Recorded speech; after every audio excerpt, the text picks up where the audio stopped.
Voilà, merci Balamboka. Donc on a cadre Masolo Mboka. Merci. Nebo tina ba message ya partout. Toujours ba information na source ndenge zalaka. Merci beaucoup na chaîne Nabiso Kimpese News TV avec notre deux jeux Edo Moniz. Merci beaucoup na Profat Kodila nde azana na sima matala tala. Donc la prise de vie. Tokutani na l'un de notable ya kata Kimpesa to bin notable, ça dit Mutoyo a atteint na lupangu na Kimpesa Zarabongo. Muto a vendu plus de 10 ans, c'est déjà notable. Donc voilà. Papa Mbote. Oui, Mbote papa. Oui, vous expliquez comment on a. Oui, je m'appelle monsieur Edison Tana. Je suis agent à la Sénat Kimpesa. Monsieur Edison Tana. On m'a expliqué biso moi Kimpesa comment on est banandengeni. Est-ce que vous avez un historique, il y a combat Kimpesa? Bon, historique comme tel, il y a combat Kimpesa Nazana Ngote, mais Kimpesa en tout cas n'a bien au moins bien. Par Nazalia depuis 1985. Donc juste na comme la paix. Ah ouais, c'est comme Jingai, c'est quelque part. OK. Ça dit depuis 1985, depuis que M. Tana Azana kata Kimpesa. Mais différence ni to analyse ni okosala par rapport à Kimpesa ya 1985 na Kimpesa 2020 2019. OK, merci beaucoup. Kimpesa 1985 par rapport à Kimpesa 2020 aujourd'hui, il y a innovation. Donc on va toujours que mukile bandaki pe esukakate ezo continuer ko kende. Mais Kimpesa 1985 par rapport à Lelo na Kimpesa lelo soki batu bazo yima to komi na problème Italie insécurité nde yango pendezali sujet o ezo régner plus na niveau ya Kimpesa. Donc ce que lelo Kimpesa ezo olobi soki Kimpesa nini lelo Kimpesa na évolution évoluer nango Kimpesa évoluer banda ko ezalaka sina kala to yekala ba mala comme banda ko étage ba horizon. Mais les autres communes à étage et belé na Kimpesa. Donc Kimpesa évolué. Donc comme na ba banque, na kala banque ça la kate. Donc tout ça est allé évolution. Na kala cimenterie ça la ka moko sinat, mais les autres toujours na songolo, autres communes na ba cimenterie misatu. On a PPC, on a Simiko. Donc Kimpesa a évolué. Alors, évolution on a dans les biens et dans les mal. Mais les autres peuple Kimpesa azo ko se plaider mingina mabe parce que to comme na première insécurité na mboka. Et on a le but que na kala tu as équipé na opérateur économique comme Agricodis, Meya, Benafe, Vindu Makani, Kiala Sa. Par exemple, na Kinkulu, ndenge to luka Kinkulu, yango to so papa na biso Meya. Donc tu as équipé na opérateur économique comme Mema, Lungwana, Makani, Vindu Makani, ndependa bazalaki opérateur économique na kati ya Kimpesa. Mais na tango wana c'est qui rare pour yo kakeno. Bakotelaki mutu nandako c'est rare mais lelo oye komi bolalika bolamuki boye non bakoteli mutu nandako c'est yango nde ça vraiment mikolo sujet o eza à jour na mboka Kimpesa. Donc ça problème ya insécurité malgré to évoluer na technologie na makambo ebele mais insécurité mutu ezo sala ke diminuer valeur ya Kimpesa. Insécurité na Kimpesa peuple azole la population azole la soki lelo insécurité zo rené toujours na Kimpesa eta ke yo parmi ba notable ko pesa faute pas banani. Bon, en tout cas na otali insécurité yo moko zo comprendre na kala à l'époque na ba 85 wana tangi tu sais que na Kimpesa ika na responsable à la police à cette époque là c'est la gendarmerie. Donc il a responsable capitaine moko omoni lieutenant moko sous-lieutenant moko en dehors ya ba adjudant chef. Mais le moko ça na ba colonel mais talaka ndenge zo tambolela.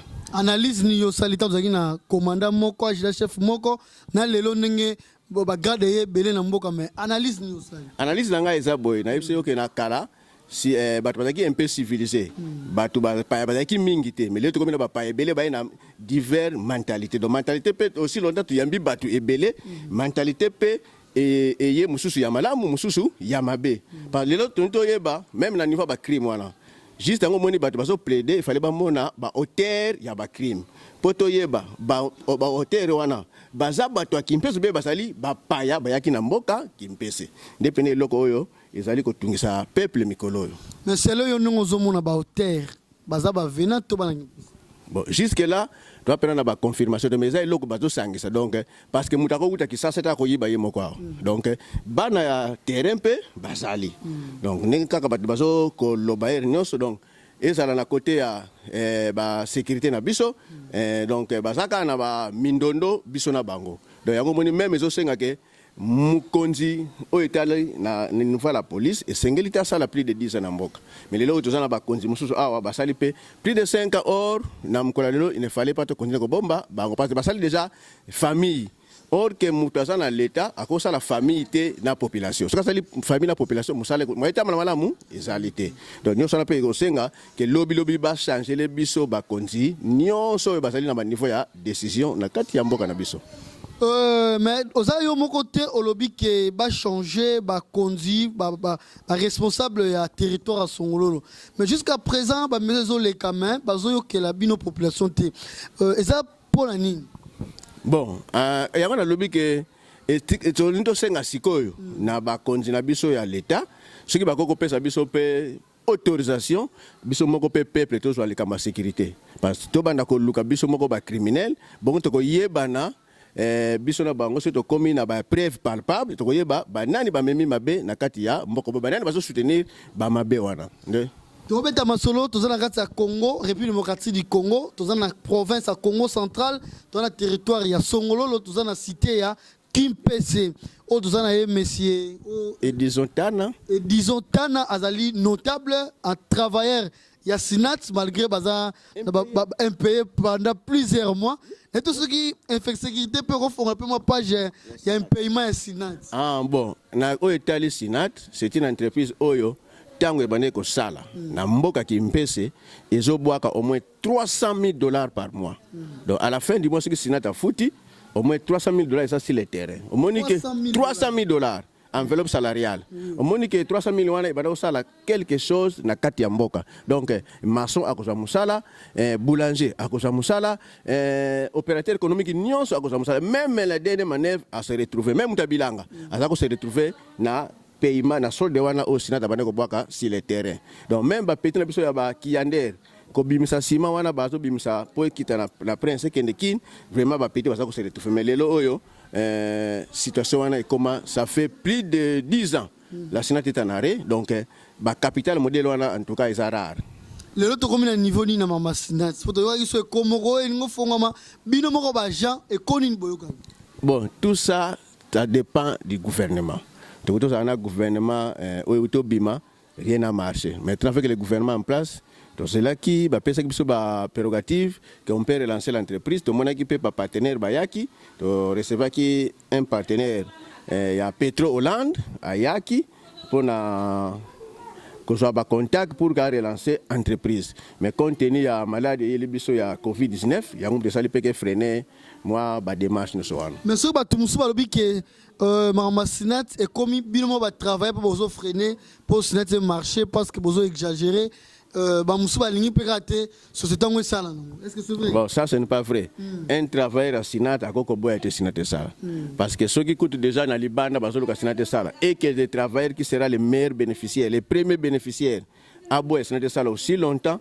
Tout ça na batu kuna ba bimi retraite, il faut être pesa bango mbongo, moi ko futa bango mbongo ezate. Donc maladie et comment il faut agent moka de bureau hors nakara c'est l'entreprise qui supportait les soins médicaux mais les lots ceux qui travaillent à Beli so azangi famille akoko kenaliwa le temps bozo imposer bango que bozo imposer bafuta bino ba salaire à kala boy tout ça bozo bloquer makambo. En tout cas jusque là ça c'est faux parce que je suis aussi membre au niveau de la délégation syndicale de la cimenterie nationale. Il n'y a nulle part où les agents de la Sinat ont demandé seulement qu'avant que ça fonctionne, qu'on nous paye. Non, ce n'est pas de cette manière. Là, ce sont des mensonges. Mais tu sais que yomo yobi to sali bambule bele quoi. Pour la kosonga la musala, et senga moi coup de fouet babenga kango.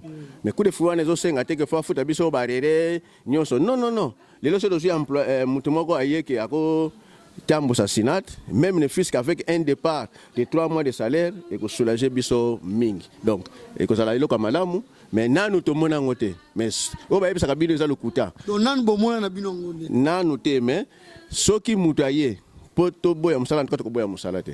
Mais ce serait mieux tout ça là, mais lobi ba futa biso malembe zali vraiment opportunité ya biso nyos.